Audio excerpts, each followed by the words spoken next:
Hello Batso, welcome back to my YouTube channel. My channel name is BM Physics. Today I can talk about the new and interesting topic GENPAUH. I hope my all fairy Batso should be okay. তো যাই হোক তোমরা প্রত্যেকেই ভালো আছো। আজকে আমরা জেনপাসের কিছু প্রশ্নোত্তর সলভ করব। আজকে আমরা যে জিনিসটা আলোচনা করব সেটা হচ্ছে গিয়ে 2021 সালে জেনপাসে কোশ্চেন কীরকম এসেছিল সেই কোশ্চেনগুলো সম্পর্কে একটু আলোচনা করব। হ্যাঁ, বলে রাখা ভালো, আমি তোমাদের মেনলি ফিজিক্স নিয়ে একটু আলোচনা করব। তো আজকের আলোচনায় যে টপিকটা আমরা নিয়ে আসব সেটা হলো তোমার হচ্ছে গিয়ে জেনপাস 2021 ফিজিক্স অ্যান্ড কেমিস্ট্রি। তো তোমরা প্রত্যেকেই জানো এই জেনপাসে 100 নম্বরের কোশ্চেন আসে ফিজিক্স এবং কেমিস্ট্রি মিলে। ফিজিক্স এবং কেমিস্ট্রি মিলে যে 100 নম্বরের কোশ্চেন থাকে তার মধ্যে ফিজিক্স থাকে 50, কেমিস্ট্রি থাকে 50। জেনে রাখা ভালো যে তোমাদের এই ইনস্ট্রাকশনগুলো তোমাদের অবশ্য পরীক্ষায় দেওয়া থাকবে, ঠিক আছে? তবুও তোমরা এগুলো একটু জেনে রাখবা যে এই ইনস্ট্রাকশনগুলো পরীক্ষায় দেওয়া থাকবে, তবুও তোমরা জেনে রাখবা। এখানে ইনস্ট্রাকশন বলতে সেরকম কিছুই নেই, বলা থাকবে যে প্রত্যেকটা কোশ্চেন যদি তুমি ঠিকঠাকভাবে অ্যান্সার করতে পারো তার জন্য তুমি 2 মার্কস পাবে, এবং যদি তুমি কোনো কোশ্চেন ভুল করো তাহলে তার জন্য তোমার অর্ধেক নাম্বার কেটে যাবে। প্রত্যেকটা কোশ্চেনের জন্য 4টে করে অপশান থাকবে, একটাই উত্তর ঠিক হবে। যদি তুমি ভুলবশত 2টো বা 3টে উত্তর দাগ দাও বা গোল করো তবে কিন্তু সেটা ভুল বলে গণ্যিত হবে, এবং সবথেকে বড় কথা তার জন্য তোমার অর্ধেক নম্বর আবার বাদ যাবে। এখানে বলেছে ব্ল্যাক এবং ব্লু বল পেন দিয়ে সেই ওএমআর শিটের মধ্যে গোলগুলোকে ভরাট করতে, এবং আরও কিছু ইনস্ট্রাকশন দেওয়া আছে, তোমরা সেগুলো দেখে নেবে, ঠিক আছে? তো আমি তোমাদের এখানে যে জিনিসটা আলোচনা করব সেটা হচ্ছে গিয়ে ফিজিক্সের যে কোশ্চেন ছিল 25খানা, সেই 25খানা কোশ্চেন নিয়ে আমি তোমাদের সামনে একটু আলোচনা করব। যেমন এখানে প্রথম কোশ্চেনটা আমরা দেখতে পাচ্ছি যে 2 satellites of mass m1 and m2 where m1 greater than m2 are going around the earth in orbits of mass of ready r1 and r2 respectively, where r1 also greater than r2. Which statement about their velocities is correct? মানে বলছে দুটো satellite রয়েছে যাদের ভর m1 m2, যাদের ব্যাসার্ধ r1 r2, না ব্যাসার্ধ r1 r2 না, তারা যে কক্ষপথে ঘুরছে সেই কক্ষপথের ব্যাসার্ধ r1 r2, যেখানে প্রথম স্যাটেলাইটটির ব্যাসার্ধও বড় এবং ভরও বেশি। তাহলে বলেছে যে তাদের বেগের যে অনুপাত সেটা কি হবে। প্রথমত আমরা জানি যে স্যাটেলাইটের ক্ষেত্রে বেগের এক্সপ্রেশন যেটা হলো সেটা হচ্ছে কি V is equals to root over of G R square by small R. এখানে আর হচ্ছে কি পৃথিবীর ব্যাসার্ধ যদি আমরা আর্থ সারফেস থেকে দেখি, আর স্মল আরটা হচ্ছে কি তোমার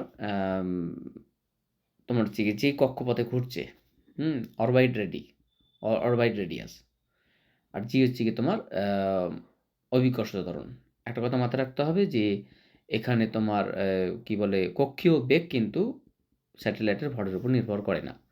তাহলে এটাকে আমরা এইভাবে লিখতে পারি যে আর যদি আমরা কমন নিই root over of G by small R. So তাহলে কক্ষপদ্ধতির বেগের অনুপাত কী হবে, v1 by v2 is equals to root over of, যদি আমরা যেহেতু আর এর সঙ্গে ব্যস্তানুপাতে পরিবর্তিত হয় তাহলে r2 by r1, that means root over of capital R2 by capital R1, কারণ কক্ষপথ দুটি ব্যাসার্ধ দেখো দেওয়া আছে ক্যাপিটাল R2 ক্যাপিটাল R1। তাহলে একটা কথা মাথায় রাখতে হবে, যেহেতু R1 ক্যাপিটাল R2 থেকে বড় বলেছে তার মানে এই মানটা কিন্তু তোমার অবশ্যই, এই মানটা কিন্তু তোমার একের থেকে ছোট। তাহলে একের থেকে যদি ছোট হয় আমরা বলতে পারি যে v1-এর থেকে v2টা বড়। তাহলে দ্বিতীয় কক্ষপথের দ্বিতীয় উপগ্রহটির যে বেগ প্রথমটির থেকে বেশি হবে, তার মানে অপশন নম্বর ডি হলো তোমাদের কারেক্ট অ্যান্সার। আশা করি তোমরা একটু বুঝতে পেরেছো। তো এগুলো তোমরা একটু দেখে নেবে। এছাড়াও আমাদের পরবর্তী কোশ্চেন যেটা আছে সেটা হচ্ছে গিয়ে if alpha, beta and gamma are the coefficients of linear surface and volume expansion of solid, then which is the correct option? বলছে কোনো কঠিনের দৈর্ঘ্য প্রসারণ গুণাঙ্ক, ক্ষেত্র প্রসারণ গুণাঙ্ক এবং আয়তন প্রসারণ গুণাঙ্কের অনুপাত নিচের কোনটি হবে? দেখো আমরা প্রত্যেকেই জানি যে এদের মধ্যে একটা রিলেশন আছে, alpha equals to beta by 2 is equals to gamma by 3। তাহলে আমরা প্রথমে যদি আলফা বিটার মধ্যে রিলেশন দেখি তাহলে কি alpha by beta is equals to half. যদি আমি আলফা গামার মধ্যে দেখি তাহলে alpha by gamma is equals to 1/3। And beta গামার মধ্যে দেখি তাহলে আমি দেখতে পাবো যে beta by gamma is equals to 2/3। So আমরা এখান থেকে ভালো করে যদি মানে একটু লক্ষ্য করে দেখবো alpha is to beta is to gamma equals to 1:2:3 1:2:3। তাহলে এখান থেকে আমাদের যে অপশনটা অ্যান্সার আসছে সেটা হচ্ছে গিয়ে option number C, alpha is to beta is to gamma 1:2:3। তো আশা করি তোমরা প্রত্যেকে বুঝতে পেরেছো। অনুরূপভাবে আমরা 3 নম্বর কোশ্চেনটার দিকে তাকাবো। 3 নম্বর কোশ্চেনটা কি বলেছে? 3 নম্বর কোশ্চেন বলেছে the number of degrees of freedom for molecule of an ideal monoatomic gas. এক পারমাণবিক গ্যাসের ক্ষেত্রে, আদর্শ গ্যাসের ক্ষেত্রে তোমার হচ্ছে গিয়ে স্বাধীনতার মাত্রা কত হয়? একটা কথা মাথায় রাখবে, স্বাধীনতার মাত্রা একটি স্বাধীন কণার ক্ষেত্রে হয় 3, দুটি স্বাধীন কণার ক্ষেত্রে হয় তোমার হচ্ছে গিয়ে 6, তিনটি স্বাধীন কণার ক্ষেত্রে 9, আর 4টি স্বাধীন কণার ক্ষেত্রে 12।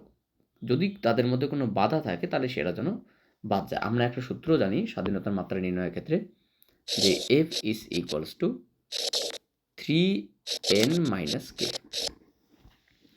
যেটা n হচ্ছে কি number of particle, free particle, and k is the constrain মানে বাধা। যেহেতু একটি স্বাধীন কণা তাহলে সেক্ষেত্রে কণার সংখ্যা 1 এবং কোনো বাধা নেই, অর্থাৎ এখানে স্বাধীনতার মাত্রা কিন্তু 3। সো সেই হিসেবে এখানে যেটা অ্যান্সার হবে সেটা হচ্ছে অপশন নম্বর সি। আশা করি তোমরা প্রত্যেকেই বুঝতে পারছো। সেই দিক থেকে আমরা বলতে পারি option number 3 is the correct answer. এরপরে যে কোশ্চেন আছে সেটা বলছে two particles of have mass m and 4m and their kinetic energies are in the ratio 2:1. The ratio of their linear momentum is, মানে খুব সিম্পল বিষয়, বলছে দুটি কণার ভর m1 m এবং 4m, তাদের গতিশক্তির অনুপাত 2:1, তাদের মানে কি তোমার রৈখিক ভরবেগের অনুপাত চেয়েছে। চলো বিষয়টা দেখছি আমরা কি বলছি এখানে। আমরা প্রত্যেকেই জানি যে গতিশক্তির হাফ অফ mv স্কোয়ারকে যদি আমরা ই দিয়ে লিখি কাইনেটিক এনার্জি, তাহলে এখানে আমরা বলতে পারি যে mv তার whole square is equals to 2me। একটু ভালো করে দেখলে বুঝতে পারবে। সো এটার নাম linear momentum. So p is equals to root over of 2me। So linear মোমেন্টামের ratio p1/p2 is equals to root over of, এক কথায় আমরা m1/m2 অ্যান্ড e1/e2 বলতে পারি। কনস্ট্যান্টের রেশিও কেটে যাবে। এবার কি বলেছে যে মাসগুলো রয়েছে একটা m একটা 4m আর 2:1।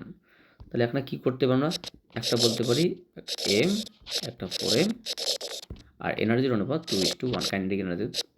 তাহলে mm কেটে গেলে কত পড়ে থাকলো 1/√2। So 1/√2 answer. So option number B is the correct answer. আশা করি তোমরা প্রত্যেকে বুঝতে পারছো বিষয়টা। পরবর্তী কোশ্চেন যেটা রয়েছে বলেছে a charged particle of mass m and charge q is released from the rest in a uniform electric field E, neglecting the effect of gravity. The kinetic energy of the charged particle after t seconds, মানে যেটা বলেছে যে কোনো একটি মানে আধান রয়েছে যার ভর m, যার আধান হচ্ছে তোমার q, এবং সেটার একটা ইলেকট্রিক ফিল্ড ই এর মধ্যে স্থির অবস্থায় রেখে দেওয়া হলো। ফ্রম রেস্ট কি বলেছে, Q is released from the rest in the uniform electric field. একটা সুষম তড়িৎ ক্ষেত্রের মধ্যে স্থির অবস্থায় রেখে দেওয়া হলো। যদি সেখানে গ্র্যাভিটেশনাল অ্যাক্সিলারেশন, গ্র্যাভিটেশনাল ফোর্স আমরা যদি নেগলেক্ট করি, তবে তার গতিশক্তি টি সেকেন্ড পরে কত হবে? খুবই সিম্পল বিষয়। আমরা এখানে যেটা বলতে পারি, প্রথমত আমরা বললাম এখানে একটা ইলেকট্রিক ফিল্ড নিলাম। এই ইলেকট্রিক ফিল্ডের মধ্যে একটা কি উপাদানকে রেখে দিলাম। তাহলে ইলেকট্রিক ফিল্ডের মধ্যে কি উপাদানকে রাখলাম, সেই কি উপাদানের rest velocity 0, initial velocity 0। After T time এই পার্টিকেলটা কোনো একটা চার্জটা কোনো একটা পয়েন্টে যাবে, সেখানে ভেলোসিটি ভি, এবং এখান থেকে এখানে পৌঁছাতে সময় লাগলো টি। সাপোজ আমি বললাম এই পথটা যেতে তোমার অতিক্রম করেছে এস পাথ, সেই এস আমাদের লাগবে না। তো আমরা বলতে পারি যে এই ইলেকট্রিক ফিল্ডের মধ্যে যখন আমি কিউ চার্জকে রাখলাম, তখন সে একটা ফোর্স ক্রিয়েশন করবে, F is equals to QE. So যেহেতু পার্টিকেলসটার মাস এম এবং চার্জ কিউ, সো তাহলে electric force QE, mass equals to force is equal to mass into acceleration is equals to qv. So acceleration of the particle qe by m. অন্যদিকে আমরা যে কাজটা করতে পারি সেটা হচ্ছে গিয়ে, আমরা জানি যে v is equals to u plus at, যেহেতু পার্টিকেলটা রেস্ট থেকে স্টার্ট করেছে, initial velocity 0 is equals to at, that means q e t by m of the final velocity. তাহলে পার্টিকেলটা কাইনেটিক এনার্জি কত হবে? কাইনেটিক এনার্জি যদি আমরা বলি, কাইনেটিক এনার্জি হবে half into M v square. এই মানটা যদি আমরা এখানে পুট করি, যেটা দেখতে পাবো সেটা হচ্ছে কি তোমার Q square E square T square by 2m। ভালো করে দেখো, এই মানটা আসবে। তাহলে Q square E square T square by 2m কোথায় আছে? Q square E square T square by 2m, that means option number A is the correct answer. তোমরা একটু ভালো করে দেখবে, তাহলে এই বিষয়টা বুঝতে পারবে। তো পরবর্তী কোশ্চেনের দিকে আমরা যাই, কি রয়েছে সেটা একটু দেখি। এখানে যেটা রয়েছে যে a potential difference V is applied between the terminals of a series combination of two capacitor of capacitance C1 and C2। মানে দুটি C1 এবং C2 ধারকত্বের দুটি ধারককে যদি শ্রেণীতে রাখা হয়, তাহলে সেই শ্রেণীতে রেখে একটা ভি ভোল্টেজের একটা তোমার হচ্ছে গিয়ে পোটেনশিয়াল অ্যাপ্লাই করা হলো। যদি প্রত্যেকটার অ্যাক্রসে V1 V2 পোটেনশিয়াল সৃষ্টি হয়, তাহলে V1 V2 অনুপাত কত সেটা বলেছে। খুবই সিম্পল বিষয়, এটা বলার বিষয় নেই, এটা খুবই সিম্পল বিষয়, তোমরা একটু দেখলে বুঝতে পারবে। আমি বললাম ধরুন এটা একটা তোমার ক্যাপাসিটর, এটা একটা ক্যাপাসিটর, এই দুজনকে আমরা কী করলাম একটা পোটেনশিয়াল হিসাবে ড্রাফ করালাম, যার পোটেনশিয়াল কত V, এর ক্যাপাসিট্যান্স C1, এর ক্যাপাসিট্যান্স C2। খুব সিম্পল বিষয়, আমরা বলতে পারি যে এখানে V is equals to V1 plus V2, V is equals to Q by C, যেটা আমরা বলতে পারি সিরিজ কম্বিনেশনের ক্ষেত্রে তুল্য ধারকত্ব। আর V1 is equals to Q by C, এটা সরি Q1 নয়, Q by C1 plus Q by C2। একটা কথা মাথায় রাখবে যে শ্রেণী সমবায় আধানটা কী হয়, ধ্রুবক থাকে, যেটাকে আধানের সংরক্ষণ সূত্র মেনে চলে। সো এখানে বলতে পারি যে এটা যেহেতু V1 সমান সমান দিস অ্যান্ড V2 সমান সমান দিস, তাহলে V1 by V2 is equals to C2 by C1। ভালো করে দেখো, C2 বাই C1 হবে। তাহলে কী হবে, V1 বাই V2 রেশিও হবে C2 by C1, that means option number B is the correct answer. আশা করি প্রত্যেকে বুঝতে পারছো তোমরা।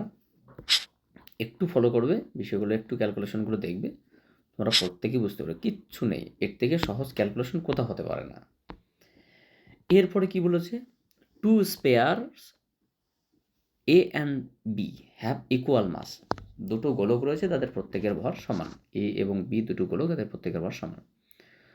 Those are given equal amounts of positive and negative charge respectively.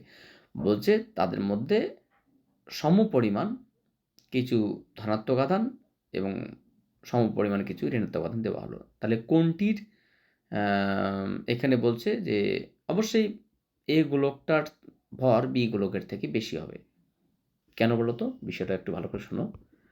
বলছি, আমি এখানে একটা স্পেয়ার নিলাম, এখানে একটা স্পেয়ার নিলাম, এ স্পেয়ারটার নাম এ স্পেয়ারটার নাম বি। ধরে নাও এটা একটা তোমাকে এক্সাম্পলে বললাম, এটা একটা কার্বন আর এটা তোমার হচ্ছে নাইট্রোজেন। তাহলে কার্বন মানে কি, এখানে যতগুলো প্রোটনস রয়েছে ততগুলো ইলেকট্রনস রয়েছে নিউট্রালি, এখানেও তাই রয়েছে। এবার আমি ধরে নাও এখানে কটা ইলেকট্রনস রয়েছে, এখানে ইলেকট্রনস রয়েছে প্রোটনস এবং ইলেকট্রনস রয়েছে 6টি করে, এখানে প্রোটনস এবং ইলেকট্রনস রয়েছে 7টি করে। আমি যদি প্রত্যেকটাতে 5টি করে ইলেকট্রন দিই, এখানে 5টা ইলেকট্রন দিলাম আর এখানে 5টা প্রোটন দিলাম, তাহলে ভালো করে বোঝার চেষ্টা করো। এখানে কিন্তু এই 5টা ইলেকট্রন আসাতে প্রোটন তো ভেতরে থাকে, ভালো করে বোঝার চেষ্টা করো। মানে যে 5টা বা 7টা যে 6টা বা 7টা যে প্রোটনস তারা কিন্তু সেন্টারে থাকে নিউক্লিয়াসে, তাদের কোনো চেঞ্জ ঘটে না, সে তুমি ইলেকট্রন দাও আর ইলেকট্রন নাও, এটা কোনো ফ্যাক্টর নয়। তুমি যদি এখানে কি করো যে 5টা ইলেকট্রন দাও, এখানে 5টা ইলেকট্রন পজিটিভ দাও, তাহলে 5টা ইলেকট্রন দেওয়াতে এখন কিন্তু ইলেকট্রনের সংখ্যা আগের থেকে 6টা এবং 5টা মানে মোটের উপর 11খানা ইলেকট্রন হয়ে গেল। এখানে ছিল 7টা, তুমি পজিটিভ দিলে 5টা মানে হয়ে গেল তোমার হচ্ছে গিয়ে -2। তার মানে প্রোটন সংখ্যা তো চেঞ্জ হয়নি, ইলেকট্রন সংখ্যা কিন্তু এ অবজেক্টের ক্ষেত্রে একটু বেড়েছে। তার মানে ইলেকট্রনের তো একটা মাস রয়েছে, আমরা জানি খুব ভালো করে যে 9.11 10⁻³ কেজি।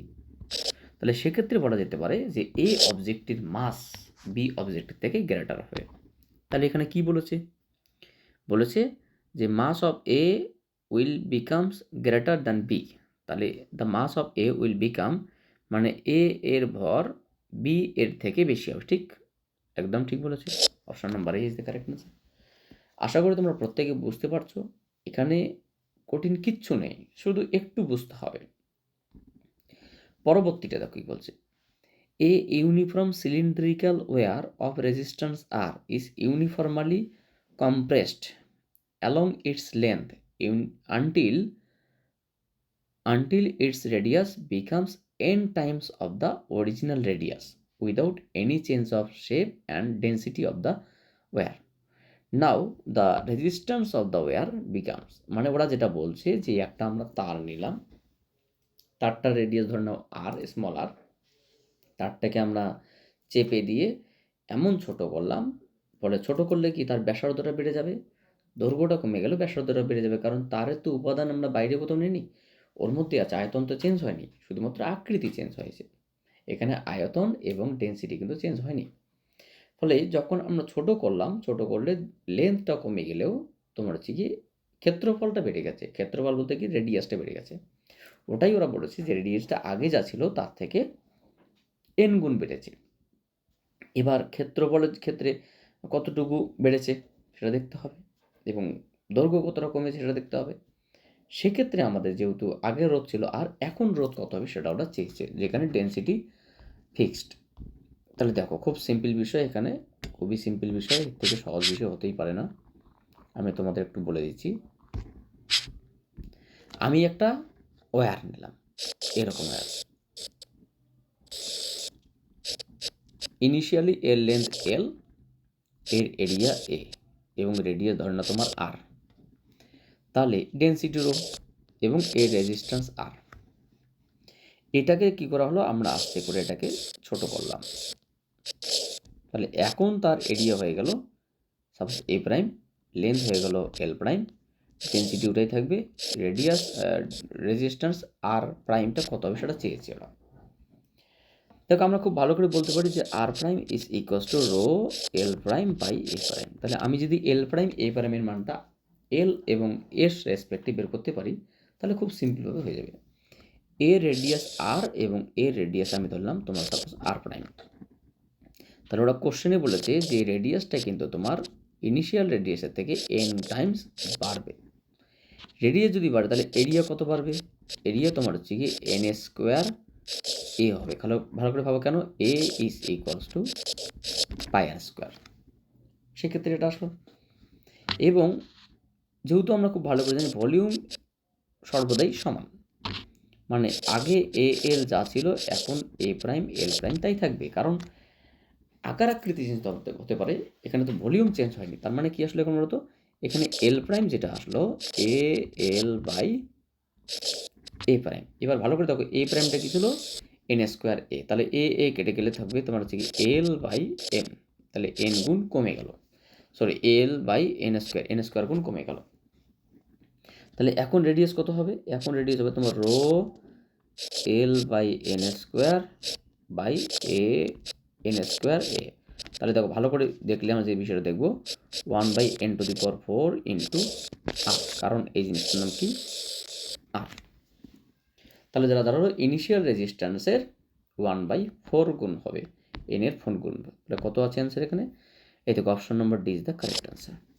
খুবই সহজ বিষয়, একটু আমাদের চোখ কান খোলা রেখে দেখতে হবে বিষয়টা। এরপরে কি বলেছে? The potential difference across a conductor.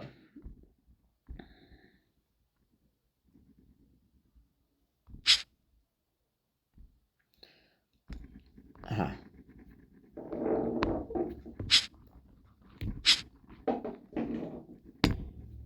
কি বলেছে এখানে?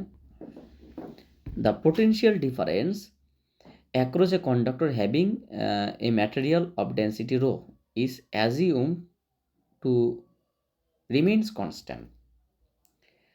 তার মানে বলেছে যে কোনো একটা পরিবাহীর দুই প্রান্তে আমরা যে মানে একই বিভব প্রভেদ প্রয়োগ করলাম তখন কি তার রেজিস্টিভিটি কোনো চেঞ্জ হয় না। Then the heat produced in the conductor according to Joule's law directly proportional to, মানে জুলের সূত্রানুসারে জুলের সূত্রানুসারে উৎপন্ন তাপটা এই রেজিস্টিভিটির সঙ্গে কীভাবে পরিবর্তিত হবে যখন আমরা দুই প্রান্তের দিকে একই বিভব প্রভেদ রাখবো। খুবই সিম্পল বিষয়। ওখানে যেটা বলেছে যে the potential difference across the conductor having material resistivity. আচ্ছা, কোনো একটা তারের কোনো একটা ম্যাটেরিয়ালসের দুই দিকে আমরা পোটেনশিয়ালটা ফিক্সড রাখলাম পি, এবং এর ডেন্সিটি না রেজিস্টিভিটি রো যদি হয় তাহলে বলেছে যে জুলের সূত্রানুসারে উৎপন্ন তাপ। আচ্ছা, আমরা কি জানি H equals to I square R T by J, but এই সূত্র দিয়ে হবে না, আমাদের পোটেনশিয়াল এবং রেজিস্ট্যান্সের সূত্র দিয়ে দেখতে হবে। Resistance R, resistivity rho, potential drop B. তাহলে আমরা কি জানি I is equals to G by R. তাহলে খুব ভালো করে বলতে পারি B square by B square R T by J R square, so B square T by J R. এবং আমরা খুব ভালো করে জানি এখানে resistance R is equals to rho L by A, so বলাই যেতে পারে B square T J rho L by এ। তার মানে কি দাঁড়ালো যে উৎপন্ন তাপ রেজিস্টিভিটির সঙ্গে ব্যস্তার পথে পরিবর্তিত হয় কখন? যখন দুই দিকে অ্যাক্রসে যে ভোল্টেজটা আমরা প্রয়োগ করলাম সেই ভোল্টেজটা কি ফিক্সড। তার মানে যেটা অপশন হবে, অপশন হচ্ছে সি। আবার কি বলেছে? The magnetic field due to magnetic dipole moment M at a point on the axis of the dipole. তাহলে কোনো একটা চৌম্বক দ্বিমেরু ভ্রামক যদি এম হয় তবে তার অক্ষের উপর যে কোনো পয়েন্টে ডি ডিস্ট্যান্সের কোনো একটা পয়েন্টে কেন্দ্র থেকে at a distance D from the centre, মানে কেন্দ্র থেকে ডি ডিস্ট্যান্সে তার থেকে ম্যাগনেটিক ফিল্ড কত হবে। খুবই সিম্পল বিষয়, তোমাদের এগুলো নিয়ে ভাবার কোনো প্রশ্নই আসে না, এগুলো তো সাধারণ কোশ্চেন, ক্লাস 12 লেভেলের সহজ কোশ্চেন। আমরা এখানে একটা চুম্বক শলাকা নিলাম, সাপোজ এটা নর্থ পোল, এটা সাউথ পোল, এবং এদের মাঝখানে যে ডিস্টেন্স যাই হোক না কেন আমরা এখান থেকে কেন্দ্র থেকে ডি ডিস্টেন্সে কোনো একটা পয়েন্ট চুজ করলাম, সাপোজ এক্স। এই চৌম্বকের দ্বিমেরু ভ্রামক কত? পি। এই আমরা যেটা পি বলতাম, পি অ্যাকচুয়ালি এম। সো এখানে বলছে এই পয়েন্টে ম্যাগনেটিক ফিল্ড চৌম্বক ক্ষেত্র কত হবে? আমরা কি জানি যে চৌম্বক ক্ষেত্রের expression B equals to mu 0 by 4 pi 2 P M by R cube. আর বলতে এখানে ডিকে নির্দেশ করানো হচ্ছে, পি এম বলতে তোমার হচ্ছে এমকে নির্দেশ করানো হচ্ছে, তাহলে যেটা দাঁড়ালো মিউ 0 বাই 4 পাই হ্যাঁ, 2m by d কিউব। তো mu 0 by 4 pi 2m by d cube is the correct answer. তাহলে এখানে কি হবে, mu 0 by 4 pi 2m by d cube, অর্থাৎ option number B is the correct answer. অনুরূপভাবে কি বলেছে যে 3 × 10⁻20 electrons flow through a cross section of a metallic wire in 16 second. The electric current in the wire is, তাহলে সেই তারটার মধ্য দিয়ে প্রবাহিত কারেন্ট কত হবে। বলেছে যে কোনো একটা তারের প্রস্থচ্ছেদের মধ্য দিয়ে এত সংখ্যক ইলেকট্রন যাচ্ছে এবং সেটা এত সেকেন্ড ধরে, প্রত্যেকটা ইলেকট্রন আধান দেওয়া আছে। তাহলে বলেছে যে ওই ইলেকট্রন মানে তোমার হচ্ছে ম্যাটেরিয়ালসটার মধ্যে কত কারেন্ট যাবে। এই আবার কি কোশ্চেন আছে, তো বাচ্চাদের কোশ্চেন, কিচ্ছু নেই, এগুলো কোশ্চেন নিয়ে ভাবার কোনো প্রশ্নই আসে না। প্রথম কথা হচ্ছে তোমাদের যেটা মনে রাখতে হবে যে আমাদের কাছে কারেন্ট চেয়েছে। আচ্ছা, কারেন্ট সমান সমান কি, কিউ বাই টি। আচ্ছা, কিউ সমান সমান কি, কিউটা আমরা যদি পেয়ে যাই, Q is equals to N E. কটা ইলেকট্রন দিয়েছিল ওরা দিয়েছিল 3 × 10⁻20 সংখ্যক। একটা ইলেকট্রন চার্জ কত, 1.6 10⁻−19। ভালো করে দেখো, এটাকে প্রোডাক্ট করলে যেটা আসবে সেটা তোমার হচ্ছে গিয়ে 30 আর 16, মানে তোমার হচ্ছে 16 × 3, 3 × 48 আসবে, 48 কুলম। তাহলে 48/16 সেকেন্ড, 3 × 48, অর্থাৎ 3 অ্যাম্পিয়ার কারেন্ট। এখানে যে অপশনটা হবে, option number C is the correct answer. আশা করি বুঝতে পারছো। এরপর যে কোশ্চেনটা রয়েছে সেটা হচ্ছে গিয়ে, এগুলো অত্যাধিক সহজ কোশ্চেন, তোমরা একটু ভালো করে চোখ কান খোলা রাখবে, তাহলে বিষয়গুলো বুঝতে পারবে। হ্যাঁ, কি বলেছে, to get 3 image of a single object, one should have two plane mirrors at an angle of, মানে বলছে দুটি সমতল দর্পণকে কত কোণে রাখলে কোনো একটি বস্তুর 3খানা প্রতিবিম্ব গঠিত হবে। তাহলে এখানে যে কাজটা করতে হবে সেটা হচ্ছে গিয়ে তোমার, আমরা একটা সূত্র জানি, সেটা কি বলতো, আমরা জানি যে প্রতিবিম্বের সংখ্যা n ইজ ইকুয়ালস টু দুটি মিররকে যত কোণে রাখা হবে 360 ডিগ্রি বাই সেই কোণ -1। এটা হচ্ছে তোমার প্রতিবিম্ব সংখ্যা নির্ণয়ের সূত্র। Number of image angle between two plane mirror -1, 360 by. So এখানে কাজটা কি করতে পারে, এখানে বলেছে যে 3টা প্রতিবিম্ব তৈরি করতে হবে, 360 বাই থিটা -1, তাহলে যেটা দাঁড়ালো 360 by theta is equal to 4। So theta is equal to 360/4, that means 90 degree. তাহলে দুটি দর্পণকে 90 ডিগ্রি অ্যাঙ্গেলে রাখতে হবে। আশা করি বুঝতে পারলে, 90 ডিগ্রি অ্যাঙ্গেলে রাখতে হবে। আচ্ছা, a concave mirror has a focal length of 0.15 metre, মানে কোনো একটা অবতল দর্পণের ফোকাস দূরত্ব 0.15 মিটার। তাহলে what is the radius of curvature, তাহলে বক্রতার ব্যাসার্ধ কত হবে।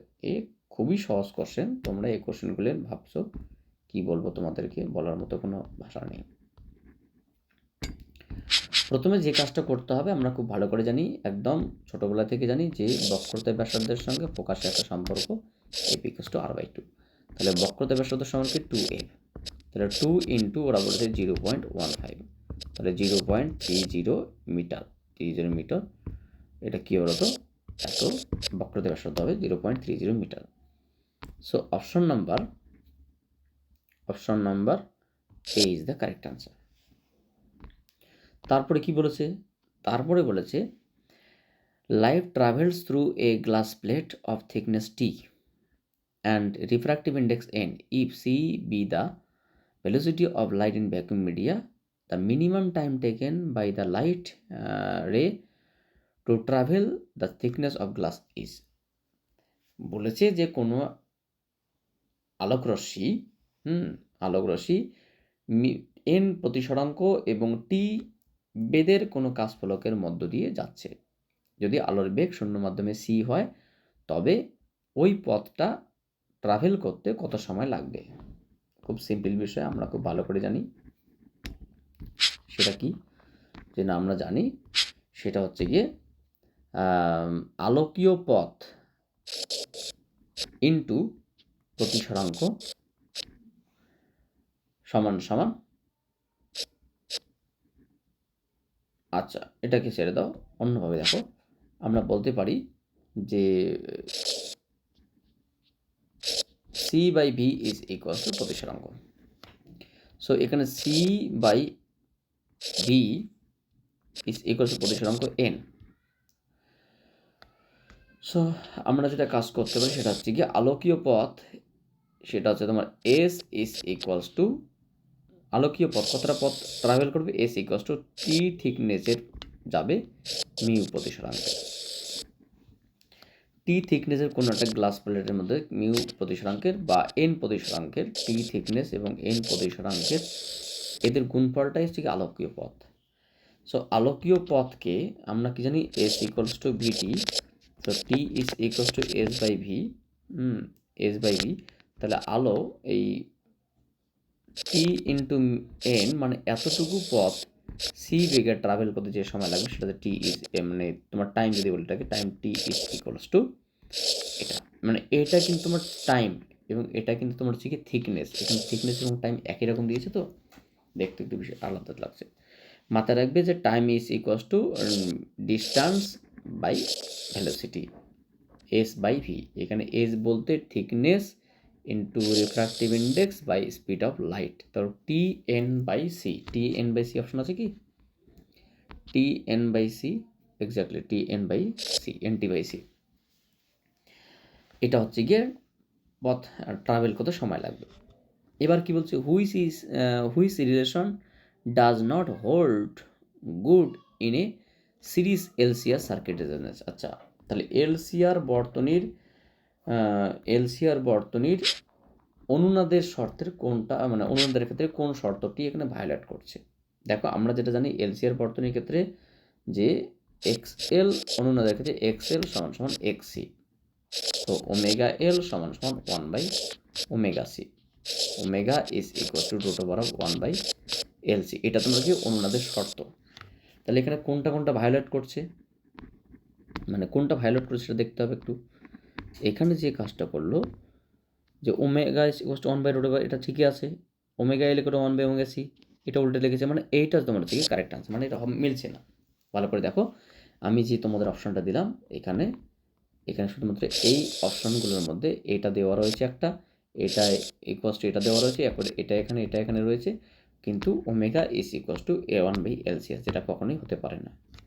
ঠিক আছে, এবার কি বলেছে ওরা, এবার বলেছে the refractive index of the material of a prism is root over 3/2। কোনো একটি প্রিজমের প্রতিসরাঙ্ক রুট 3/2।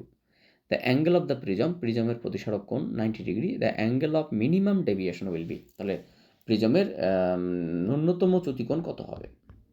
খুব সহজ বিষয়, এখানে আমরা একটা সূত্র জানি, কি বলতো, আমরা জানি mu is equals to sine of del plus A by 2 by sine of